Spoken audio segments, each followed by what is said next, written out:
VSന്റെ കണ്ണീർ ചിതയൊരുക്കി ജന്മനാട്. ഉപരാഷ്ട്രപതി തെരഞ്ഞെടുപ്പിനായുള്ള ഒരുക്കങ്ങൾ ആരംഭിച്ചു. നമസ്കാരം. ഈ മണിക്കൂറിലെ ഏറ്റവും പ്രധാനപ്പെട്ട 10 വാർത്തകളുമായി ജനയുഗം ഓൺലൈൻ മോജ് ന്യൂസിലേക്ക് സ്വാഗതം.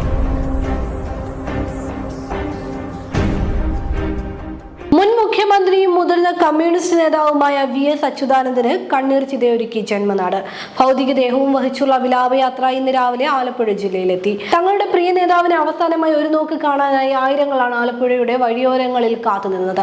വഴിയിലുടനീളം തങ്ങളുടെ നേതാവിനെ ഒരു നോക്ക് കാണാൻ കാത്തുനിന്ന ജനങ്ങളുടെ വികാരാവേശത്താൽ VSന്റെ അന്ത്യയാത്ര മണിക്കൂറുകൾ വൈകി. VSന്റെ ഭൗതിക ശരീരം പുന്നപ്രയിലെ വേലിക്കകത്ത് വീട്ടിലും തിരുവമ്പാടിയിലെ CPIM ജില്ലാ കമ്മിറ്റി ഓഫീസിലും ബീച്ച് റീക്രിയേഷൻ ഗ്രൗണ്ടിലും പൊതുദർശനത്തിന് വെച്ചു. അതിനുശേഷം ആലപ്പുഴയിൽ വലിയ ചുടുകാട്ടിലായിരുന്നു സംസ്കാരം.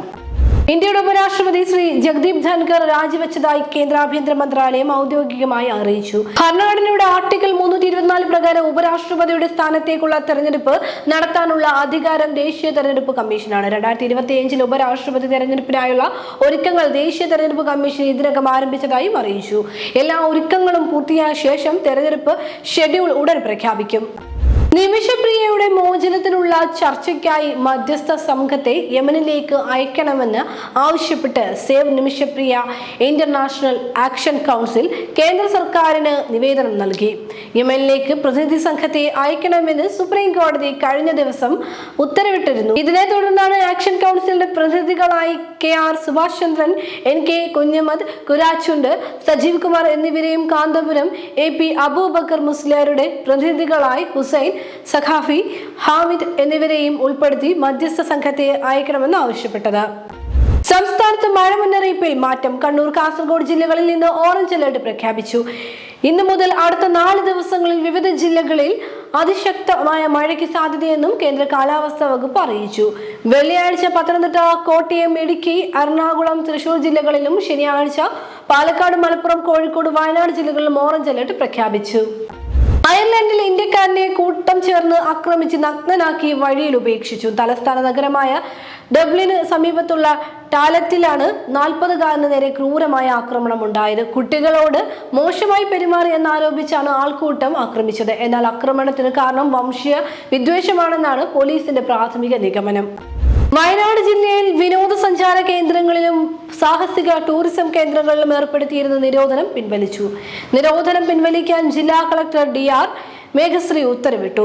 ഇതനുസരിച്ച് ജില്ലയിലെ ടൂറിസ്റ്റ് കേന്ദ്രങ്ങളായ കുറുവാദ്വീപ്, സൂചിപ്പാറ, കാന്തൻപാറ, 900 കണ്ടി, ചെമ്പ്ര, മീൻമുട്ടി, നീലിമല, വ്യൂ പോയിന്റ് എന്നിവ ഒഴികെയുള്ള മറ്റ് എല്ലാ വിനോദസഞ്ചാര കേന്ദ്രങ്ങളും സാഹസിക ടൂറിസം കേന്ദ്രങ്ങളും ഇനി തുറന്നു പ്രവർത്തിക്കും. പ്രധാനമന്ത്രി നരേന്ദ്രമോദി ഇന്ന് 2 ദിവസത്തെ സന്ദർശനത്തിനായി UK പുറപ്പെട്ടു. UK പ്രധാനമന്ത്രി കെയർ സ്റ്റാമറുടെ ക്ഷണപ്രകാരമാണ് സന്ദർശനം. സന്ദർശന വേളയിൽ ഇന്ത്യയും UKയും തമ്മിലുള്ള സുപ്രധാന വ്യാപാര കരാറിൽ ഒപ്പുവെക്കും. UK പ്രധാനമന്ത്രി കെയർ സ്റ്റാമർ, ചാൾസ് രാജാവ് എന്നിവരുമായി പ്രധാനമന്ത്രി കൂടിക്കാഴ്ച നടത്തും. കരിപ്പൂരിൽ നിന്നും പറന്നുയർന്ന വിമാനം തിരിച്ചിറക്കി. സാങ്കേതിക തകരാറിനെ തുടർന്നാണ് IX-375 എയർ ഇന്ത്യ എക്സ്പ്രസ് വിമാനം തിരിച്ചിറക്കിയത്.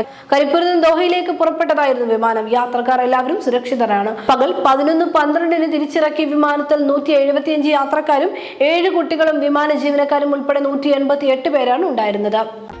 ഷൊർണൂർ പാലക്കാട് റെയിൽവേ ട്രാക്കിലെ അപകടകരമായ രീതിയിൽ ഇരുമ്പ് ക്ലിപ്പുകൾ കയറ്റിവെച്ച നിലയിൽ ഒറ്റപ്പാലം, ലക്കിടി റെയിൽവേ സ്റ്റേഷനുകൾക്ക് മധ്യേ മായന്നൂർ മേൽപ്പാലത്തിന് സമീപമാണ് ക്ലിപ്പുകൾ കണ്ടെത്തിയത്.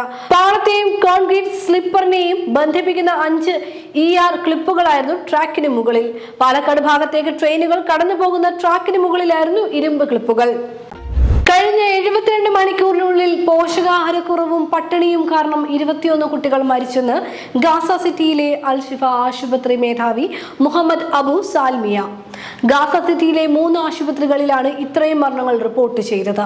പട്ടിണി മൂലം ഗാസയിൽ ചൊവ്വാഴ്ച 6 ആഴ്ച പ്രായമുള്ള കുഞ്ഞടക്കം 4 കുട്ടികൾ കൂടി മരിച്ചതായി ആരോഗ്യ പ്രവർത്തകർ അറിയിച്ചു. ജനയുഗ ഓൺലൈൻ മോജ് ന്യൂസിലൂടെ വീണ്ടും കാണാം. കൂടുതൽ വാർത്തകൾക്കും വീഡിയോകൾക്കുമായി ജനയുഗത്തിന്റെ വെബ്സൈറ്റ്, YouTube ചാനൽ എന്നിവ സന്ദർശിക്കുക.